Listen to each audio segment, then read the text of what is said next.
rules are designed to make something happen at the same time every time. But that's the last thing you want in any creative activity. So, rule of thirds, for instance. If everyone did it, it'd be really boring, wouldn't it? It's a bit of a tightrope to walk if you're writing about this and trying to help people. On the one hand, you say, look, if you do this, certain things will happen in the mind of the viewer, or in your own mind and looking at it, it may just look more comfortable. But maybe you want to be a bit different. Maybe you want to be a bit edgy. You can do what you like.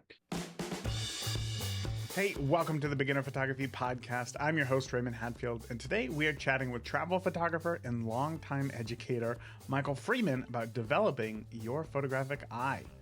But first, the Beginner Photography Podcast is brought to you by CloudSpot. Impress your clients with a beautiful gallery that is easy to view, share, and download on any device. You can control image size, add watermarks, and download limits. So grab your free forever account at deliverphotos.com and only upgrade when you're ready. Michael Freeman has written 70 books on photography, and his book, The Photographer's Eye, is consistently one of the most popular books for photographers on Amazon.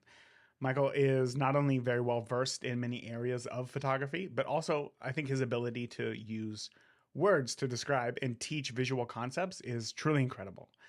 Michael has been shooting for a long time, and therefore he's seen a lot of changes. So there's a few things that he mentions that if maybe you're not familiar with film photography, you might not fully understand. So the word negs is short for negatives, and a negative is the film that was actually in your camera in the film days.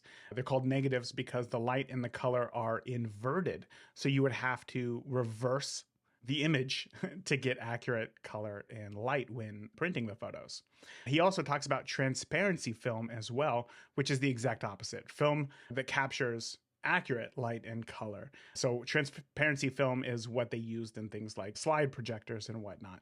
They're two very different films for two very different use cases. So hopefully that fills you in on a bit of the conversation there. Those are the two main ones, but I know that you're going to enjoy this one if you stick around. So with that, let's go ahead and get on into today's interview with Michael Freeman. Michael, I want to know, when did you first know that photography was going to play an important role in your life? It wasn't a sudden moment.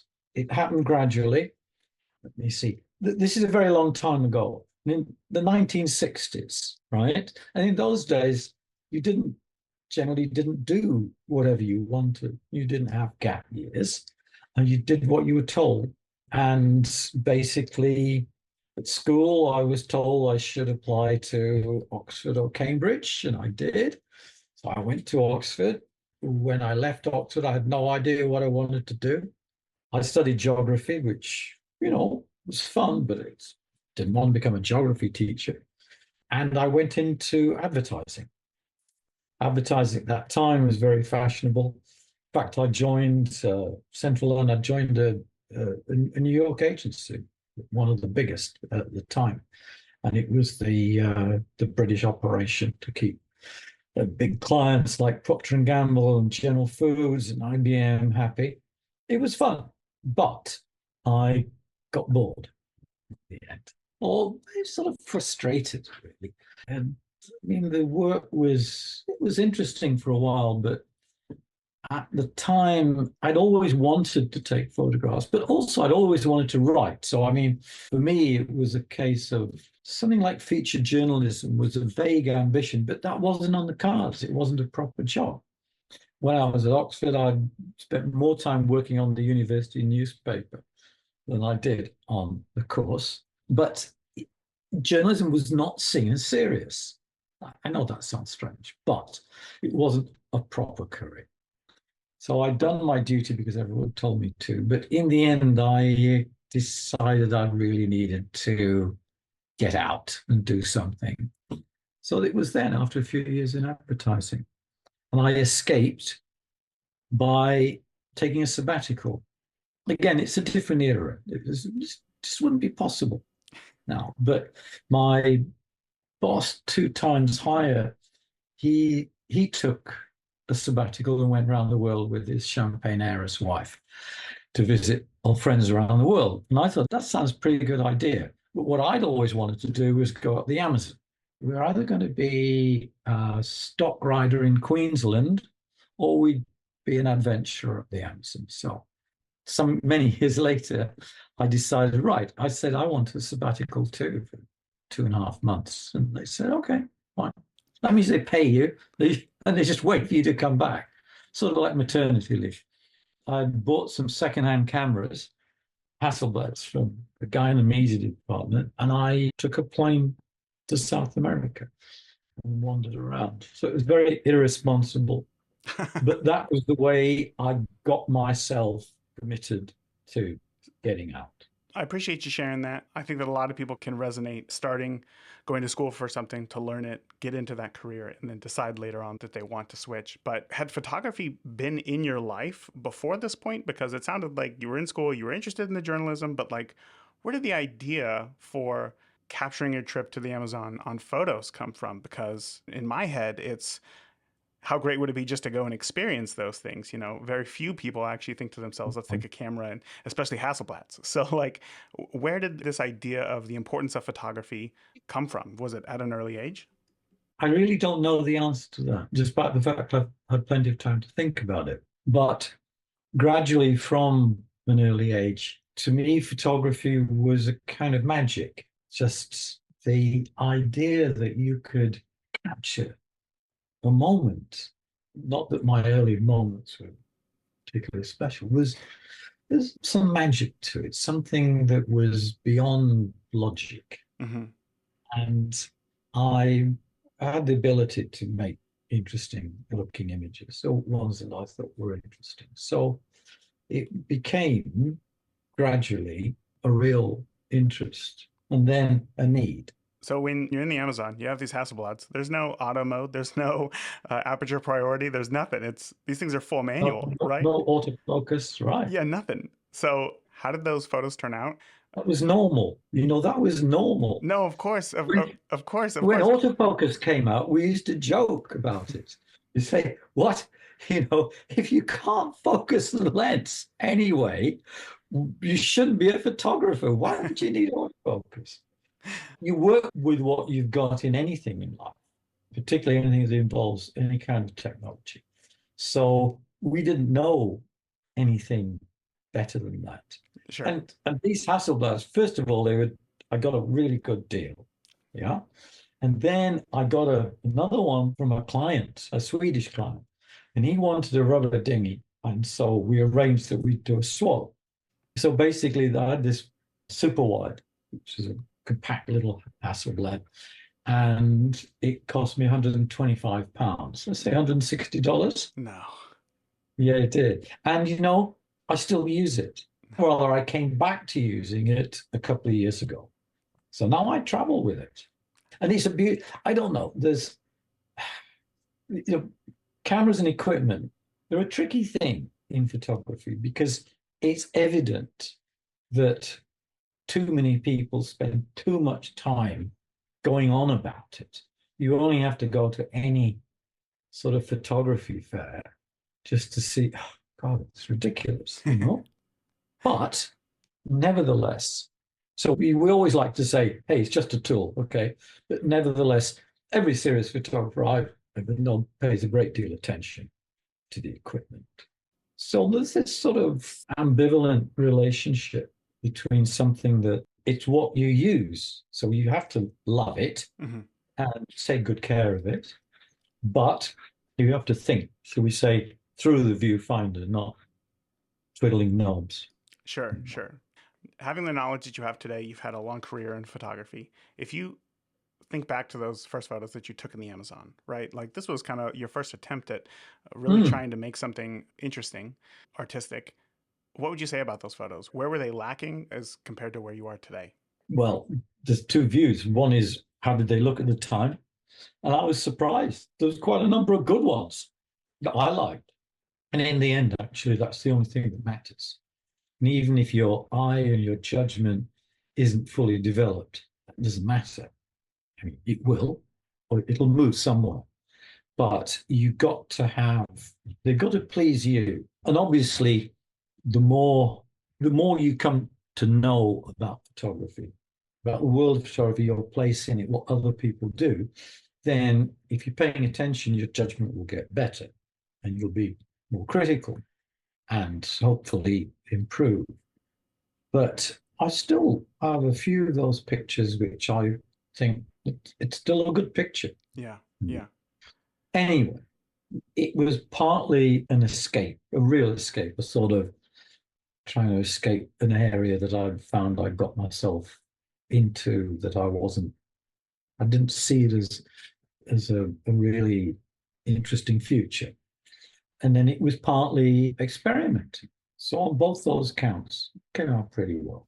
Were those photos the catalyst for you to say, you know what, maybe I'm not going to go back after my Hmm. sabbatical? Or what was your work history after that? How did you get Yeah, into it? yes. I mean, it certainly took some time, but I had some luck. I bought them around. The funny thing was that, so I'd still live in central London because I had no idea what to do. I sort of did things that you wouldn't normally do. Like I rang up the Brazilian embassy and spoke to the cultural attaché and said, look, I've got some nice pictures of the Amazon. And he said, he was a really nice man. And he said, great, actually, that's just what we're looking for because, we've been doing all this sort of economic stuff and it'd be nice to have something a bit more sort of appealing visually. And he put on an exhibition. Wow. Yeah.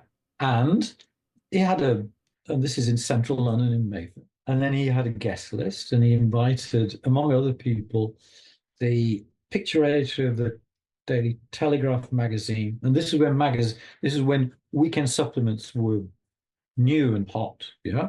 The guy came, right? Uh, so he gave me work. And then there were two senior editors from Time Life who were setting up London Edit at the time to do book series. And they came and they said, oh, can we borrow the pictures? So actually, it took quite a bit of time because I went back to work, but I was still, playing around. And a few months later, I got a call from the picture editor of Time Life. And she said, would you like to come along and see what we're doing with your pictures? So, actually, I'd more or less forgotten about it. So after work, I went along and she said, well, I didn't call you before because we change our minds a lot.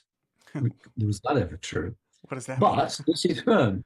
So she showed me, and I had the cover of the first book in the series, in the Wild Places series on the No Amazon. kidding. I had double trucks. I had a chapter opener. And when I went home on the bus that evening, I thought, that's the best encouragement I'm ever going to get. Mhm. Because none of the art, I mean, no art directors at the agency said, Michael, what are you wasting your time for? You need to be a photographer. Nobody said that. So the next day I resigned. Again, a different era. And the agency gave me a leaving present of 2 weeks' work for a major client as a photographer. What? It was no, it was a tough world. Yeah. This was late Mad Men era, right? It was a tough world, but it was decent. You know? That's incredible. So then, okay, Oh so yes, that, the pictures were okay. yeah, yeah, obviously, yeah. Doesn't get much better than that. So then how do you transition from just taking photos into, because now you've written, I mean, how many books? How many books on photography have you written? Oh, on photography, 70. 17 books on photo. How do you 70, 70, seven 70. 7-0? So How how many books altogether? 157. so how do you get to that point? At what point do you say, you know what, taking photos is great, but I actually want to share this knowledge with others? How did you get there? No, you don't get there. That's not regular progress. It's something on the side. I do it because I enjoy doing it. The sharing part, the writing part, is that what you're referring to? Yeah. Yeah. And I like books. I like putting books together. So what happened was after quite a number of years, but still not enough to be actually knowledgeable, I had a good relationship with this publisher. And they said, look, we want to do a book about photography. Do you do it? You can do it? I said, yeah, I'll do it. So I did it. And it turned out pretty well. And I think in the end, it sold 750,000 copies. that's not to do with the excellence of the writing so much as the sales. I mean, that books, particularly illustrated books, where the margins are very small, as are the percentage royalties, incidentally. We're not talking about novels here. There's a big structure of marketing and sales and foreign rights. And that's really, you've got to be with good company. That's the way it works. So I got to say, Michael, you have a number of books. Like you've been, I think when I transitioned out of cinematography into photography, of course, that was the thing I did. I went to libraries, went to Amazon to look for books. Like your name has always been, for me, in the top, 5 books on Amazon on photography. Hey, who are the other 4? I don't remember who they No, are. no, no. I don't want the answer to that. Yeah. Tell me later. You were right there at the top for sure. Yeah, thank you. So I guess one, I want to know, like, why do you think that is? Like, why do you think your books resonate with people so well that they continue to buy books, that they recommend these books to others? And then 2, how does that influence you going forward when you make new books? Well, on the first, I'd like to think, because I do think about the writing a lot, that it's because there's no bullshit. I mean, I really try and avoid that. I also try and avoid writing stuff that's been written by other people before. Why would you want to do that? I mean, unfortunately, now on social media, you can see endless stuff churned out, cut and pasted. What's the point? It's not interesting.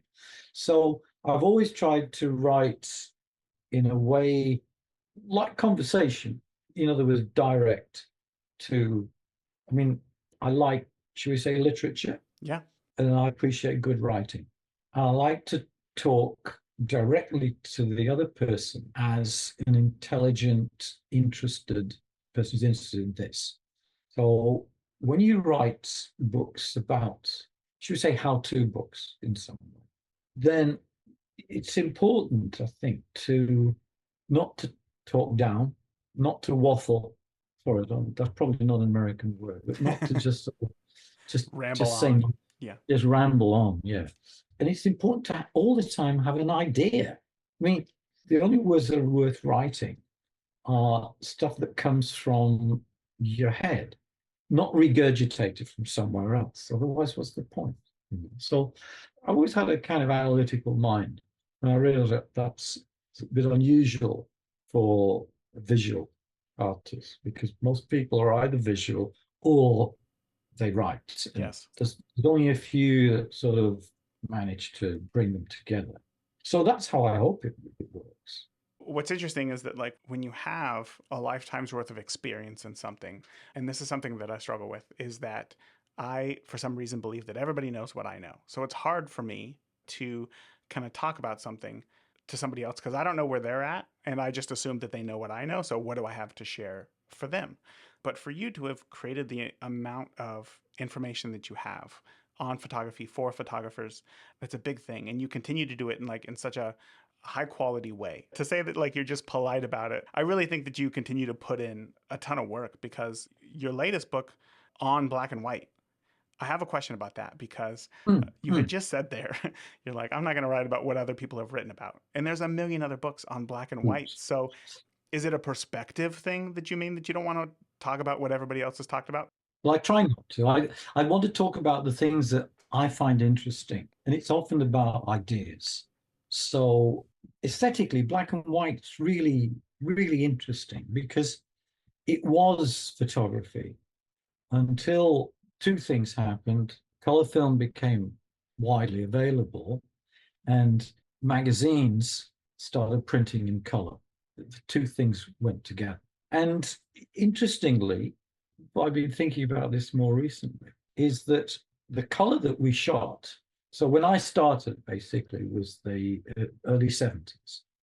And that was just the time when color was what everyone wanted editorially. And what we all shot was transparency film. Nobody shot negs. Yeah. The reason nobody shot negs editorially, well, a few people did, but they were just being difficult, is that you can't edit negatives. I mean, my life in photography has been very, particularly because I was in advertising. I didn't want to go back into advertising. I wanted a more glamorous life, which was shooting for magazines and traveling the world and doing picture stories. Of course, I became very familiar with the magazine editorial world. And I'm talking about picture stories rather than to manage studio shoots. Okay. It's the reportage. So what that meant, in every magazine, Time Life, Books, Smithsonian, Geographic, Sunday Times, you had a picture room. In the picture room, around the side with the walls where you pinned up the layouts, which were always in black and white, right? In the middle was a large table, no seats, everyone stood. So it's a big table, and it was a light table. So we had this large glowing table and stacks of slides, and people would slide them across like that. And what it meant was it's a different way of shooting altogether. So what I'm getting around rather lengthily point is that the shooting meant it stopped the minute you pressed that shutter release. You didn't do anything else to it. It came back. When you came back from a trip, a bike came, you got a bike, a delivery bike, and they took all the rolls and they brought them back later in the day. And that was it. You'd shot what you'd shot. Of course, color transparency is then a segue into digital in the early part of this century, around the early 2000s. So what happened then was that, so you have three periods of photography. You have black and white only, then, at least from in my world, then there was color, very rigid, all about the shot. And now you can do anything with it. Meaning digital? Yeah. Yeah. And you can anticipate, and you've got raw files, and obviously nothing was much good in like 2003, but now the phone, for heaven's sake. Right. It's 50 megapixel It's wild. pro raw images. There's a ton of information there. So black and white, where did black and white fit into this? So black and white, instead of being what everyone did, because that was all there was, to being elective. Black and white is now something you do because you want to do it. So it's a different route back to this early idea of photography. Yeah. And I find that really interesting because in the very early days, well, obviously there were many notable photographers who did heroic work in the darkroom and knew when they were shooting what they could do with it. I mean, you just look at anything about Eugene Smith. I mean, I never met him, but he was certainly a hero of mine. And he had his own ideas about what you do. I mean, he kind of fooled around, if you like. I mean, you wouldn't get past the door of World Press Photo these days. No kidding. But the idea was you took a shot knowing that you'd be doing something with that shot. You knew how you wanted it to be. So the negative was really just one step.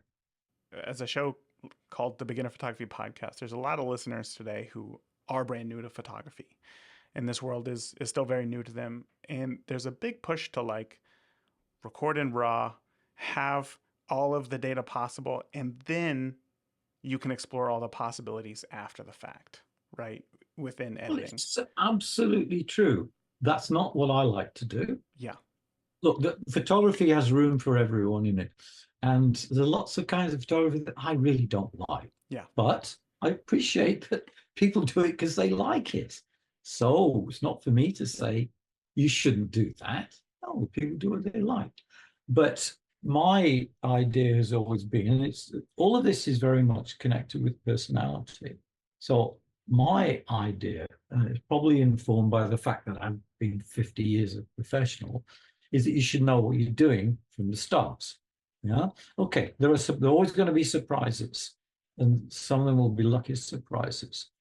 But I'm not a fan of saying, "Oh, let's just take a picture, any picture, and then we just go and work on it in the darkroom and make it nice. Yeah. I don't think so. To me, you should be thinking when you're taking the picture, when you're planning to take a picture, all the way through. So my view of modern digital photography is that the process of photography stretches from preparing to shoot, depending on what kind of shooting you're doing, but being aware of in the street, being alert to possibilities, not to the point of pressing the button, but to the final delivery, whether it's a print or it's on screen. And the good processing or printing, the idea is to do the best for a good photograph anyway, but to bring out the best qualities, the ones that you were hoping for. It becomes a stretched out process, but it's still a process that begins with the idea of, that's an interesting picture. That can be a picture, whichever kind of shooting you do. How do we get there, though? How do we get from, I don't know how to use this camera, I'm just hoping for the best, hopefully I'll press this shutter enough that I'll get a photo that I like, to you see the photo in your head before you take the photo and you know exactly how it's going to turn out? How do we get there? First, the technology it gets better all the time and easier all the time. So the camera will do it by default. It will give you a workable picture. There's now these things called autofocus, these newfangled ideas. No? So you'll get a picture. So that's less of a problem. There shouldn't be any kind of, what do I do with this? You pick it up and shoot.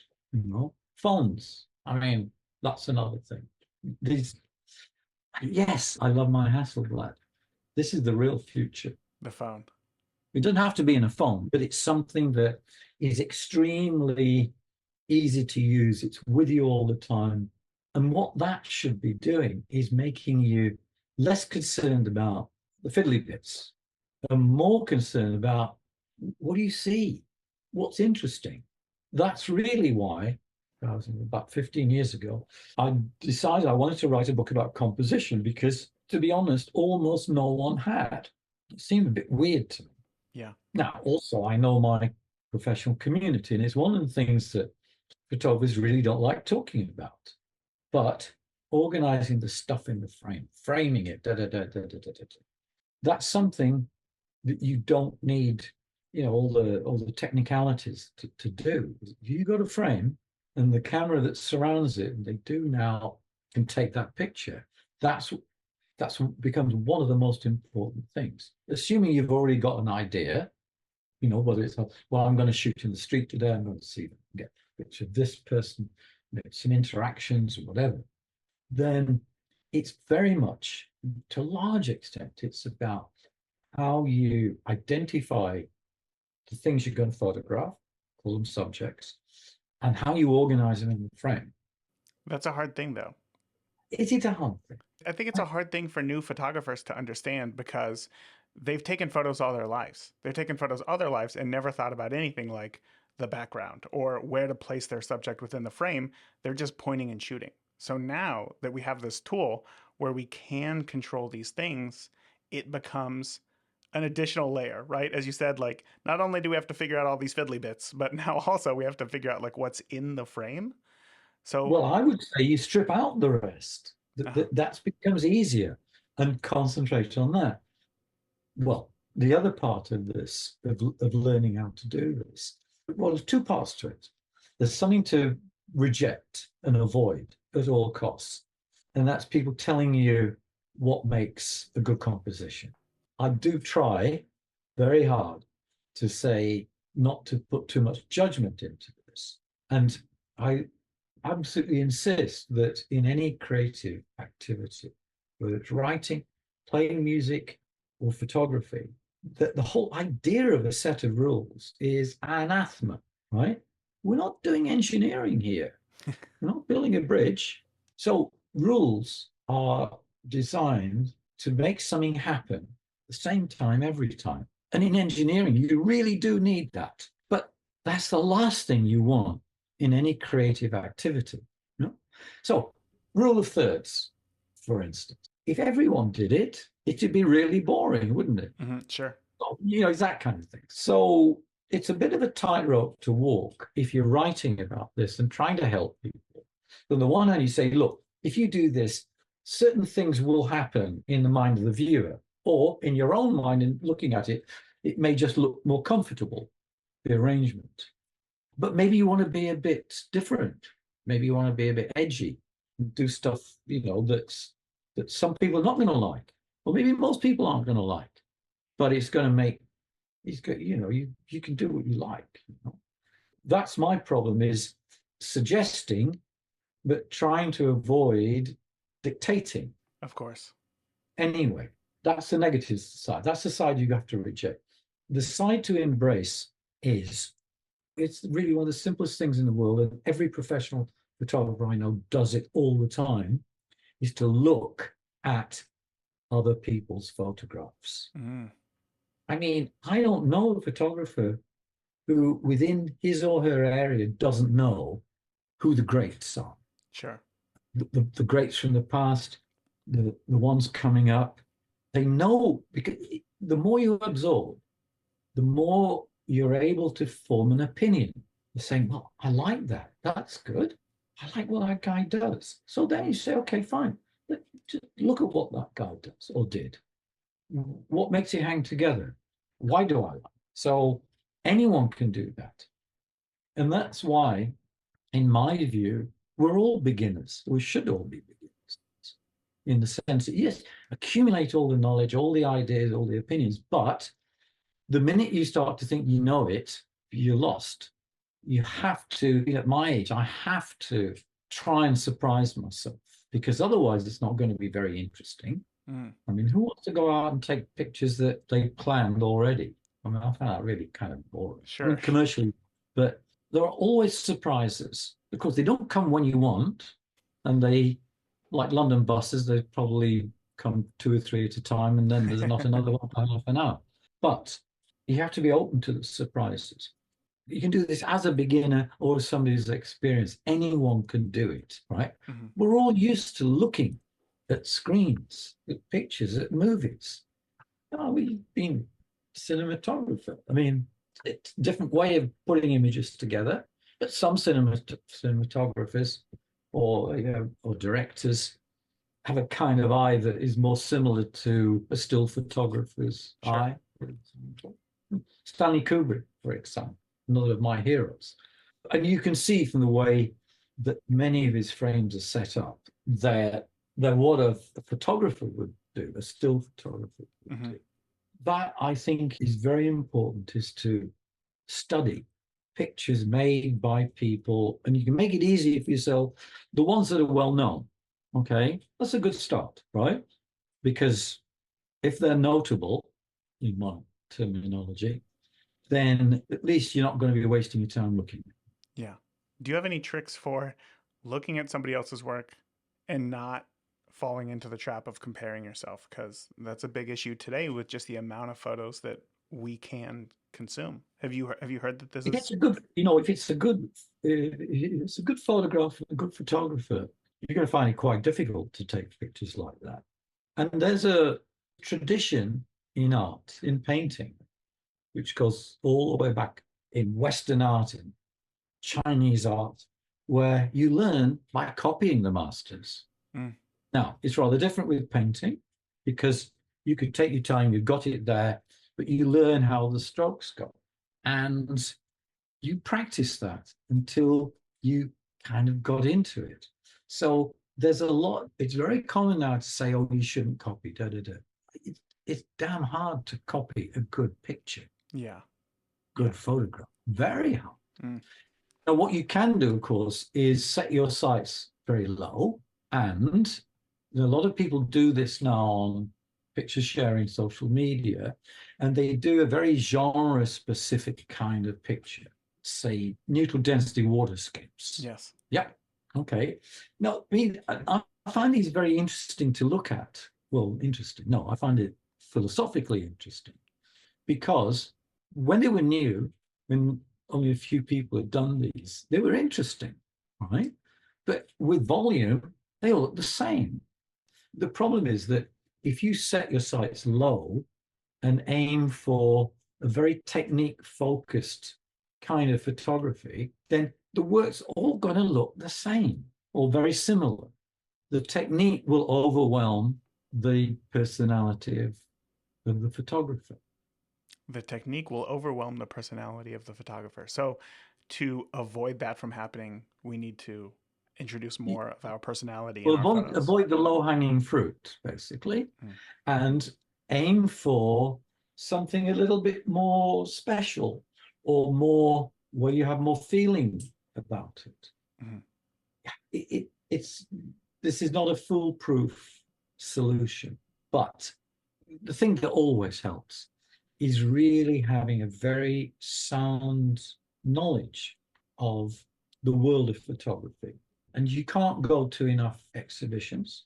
There's plenty of sites on the internet to go and look at what people are doing, whether it's a survey of one photographer's past work.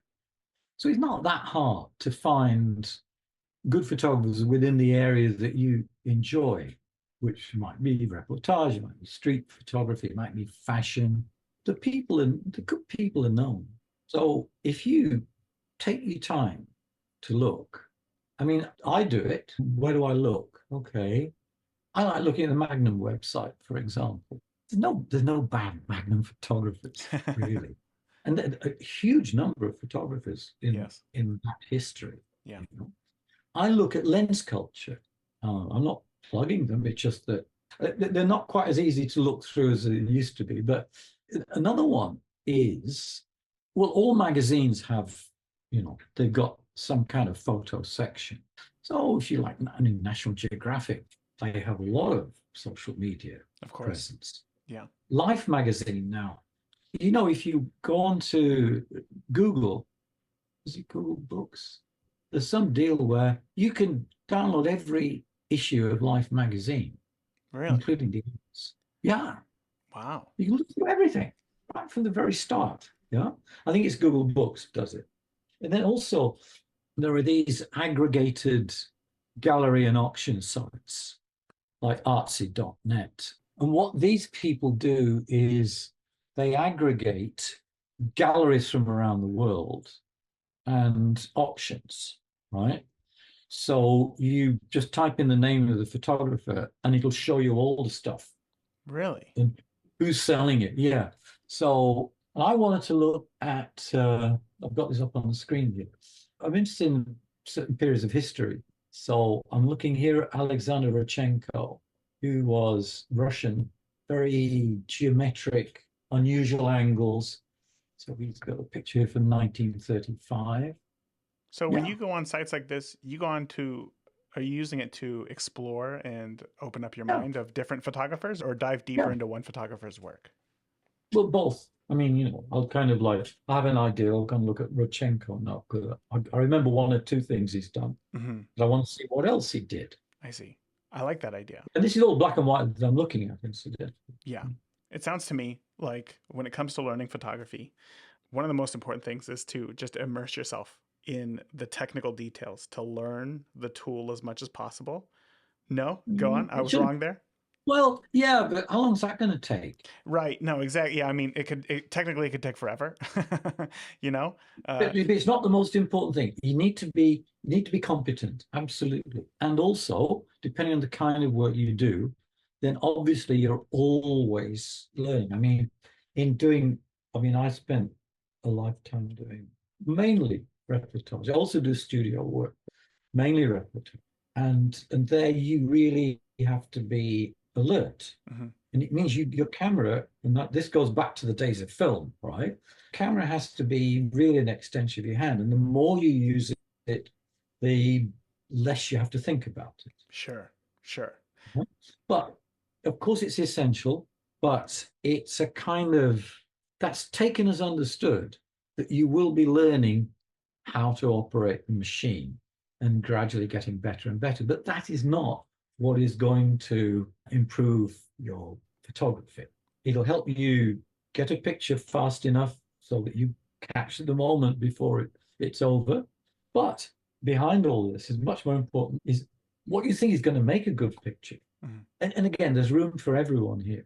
It might be that you're really, what really interested is the expression on people's faces or gestures, or it may be you're interested in the pure graphics of a picture. That's what's so hard about photography. There's so much. It's all over the place. So this is going to sound super cliche, I guess, but if you had to tell a brand new photographer how to be successful as a photographer, maybe not commercially or anything like that, but from How to personal satisfy fulfillment, themselves. how to satisfy themselves, what would you tell them? Well, it's not a single thing. It's not a secret of the universe answer. It's a continuing process. So first understand there are no magic bullets in photography. Why? If there were, they wouldn't be worth doing. Mm-hmm. So you have to commit yourself. You have to learn to form an opinion about what's good and what's not, what's interesting. So you have to, on the one hand, keep practicing with the equipment, learn how it works, learn how to use it seamlessly, right?